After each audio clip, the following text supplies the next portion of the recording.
Longtime Boston Red Sox and 2009 inductee to the Baseball Hall of Fame. Jim, thank you so much for joining us here. Thank you for having me.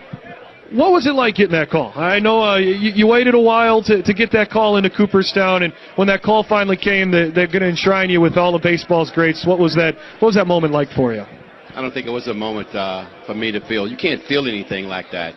It's not like someone takes a baseball and hits you, or someone hits you with a bat. It's not a certain feeling. I was just going through my routine. I have certain things that I do every day. The call came in. I accept the call, and I was, I guess, elected to the Hall of Fame, and that was it. Well, some of the greats as well, this year's class, Greg Maddux, Tom Glavine, Frank Thomas. I know they came in a little bit after you, but, you know, the coaches as well with Bobby Cox. You have Joe Torre getting in as well as Tony La Russa. Some great names in this year's class, too, as well, correct? No doubt. You know, still going back to the feelings, I guess you talk to the guys who just got into the Hall of Fame.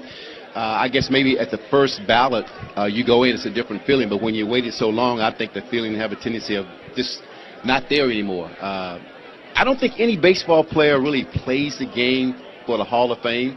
But when he accepted into that elite group of guys, that's where the feeling comes in. When you go there and you have your speech, and then when you're in the room with those guys, that's a different feeling. The call is something that you hope that you get, but once you're in there, that's when the feelings are a little different in the room with the guys. I was looking at some of the numbers, the MVP season for you. I think 46 home runs, about 140 RBI.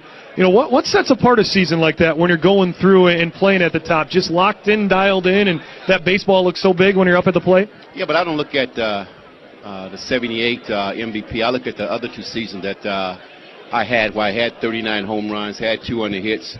I drove in over 100 runs, and sort of overlooked because the Red Sox still came in second.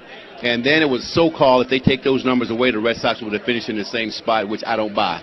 I think one year George Brett won the MVP. I think he and Cooper was going for 400 pretty good, but my numbers were better. One year Don Baylor won MVP. My numbers were much better.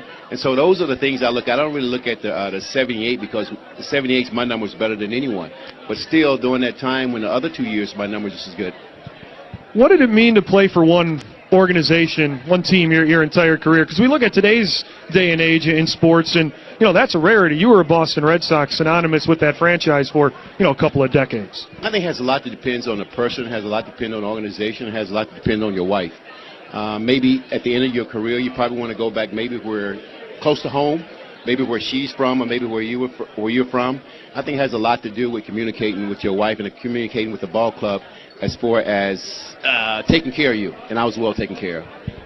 Milwaukee, couple of trips up here over the career, I'm sure. Any good moments, any good memories of County Stadium and having the opportunity to play here in the state of Wisconsin? Oh yeah, it was a good ballpark for me to hit in. I mean, sometimes we used to walk to the ballpark, so it was pretty close to the hotel. I think just having a ballpark where you can be able to touch the fans, and of course, you look at a lot of the stands now. They're probably a little taller. If you look at County Stadium, I guess you can jump up and take a line drive with someone. You're talking about maybe 14, 15 feet. And so I think you still have a tendency of being able to go out, reach out and touch some of the players, because once you go out to left field, I mean, you had the seating capacity down there where you could really reach out, almost like Fenway Park. And so I think as long as you can go to a ballpark where you still can mingle with the fans, reach out and touch, that means a lot, not only to the players but to the fans. Yeah, Jim, it's got to be fun to come out here to Wisconsin, come to an event like this, and get an opportunity to meet some baseball fans, you know, some people that maybe didn't get an opportunity to see on a day-to-day basis, but still follow your career and you know, still we're happy to see some of the accomplishments that you had. Thank you. But I think, you know, when you talk about baseball fans, you talk about baseball fans that really knows the game and sports fundamentals. You don't see any fundamentals now in the game.